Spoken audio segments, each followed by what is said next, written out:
প্রেজেন্টেশনটা খুব ভালো লেগেছে, স্মার্ট প্রেজেন্টেশন। ওটা তো দেখলাম মিঠুনদা রবীন্দ্রনাথ দুর্দান্তই। আমি ঠিক এটাকে ভালো খারাপ আমি এক্সপ্রেস করতে পারবো না, কিন্তু আমি ভীষণ ফিল করেছি কয়েকটা জায়গা যেটা আমার প্রায় চোখ দিয়ে জল এনে দিয়েছিল, ব্যাস এইটুকুই বলতে পারি।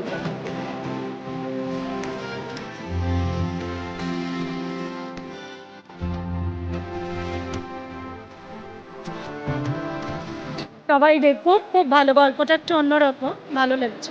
যেটা সব থেকে বেশি ভালো লেগেছে যে এটা সিনিয়র সিটিজেন সমস্যা দেখানো হয়েছে কনজুগাল লাইফে, এবং যেটা আরো সুন্দর যে অত্যন্ত স্পিড, কখনো আমরা বোরিং হয়নি।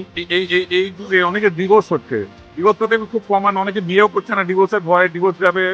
এটা তাদের জন্য পারফেক্ট একটা সিনেমা। কাহাকের as a first film it was fantastic.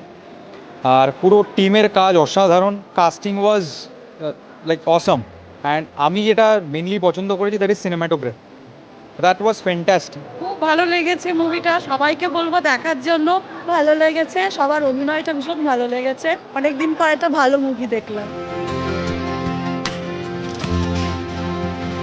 ভীষণ ভালো লেগেছে, সবাইকে নিয়ে দেখার মতন ছবি। আই গেস পরিবারের মানে সবাই এসে দেখা যায় এক্স্যাক্ট। ওকে নিয়ে এসেছিলাম, মানে প্রপার এনজয়মেন্ট যেটাকে বলে as a family film, it is a must watch film as a family. আমি তো ফার্স্ট থেকে end of the ups and downs, হ্যাঁ, ইট ওয়াজ টু গুড।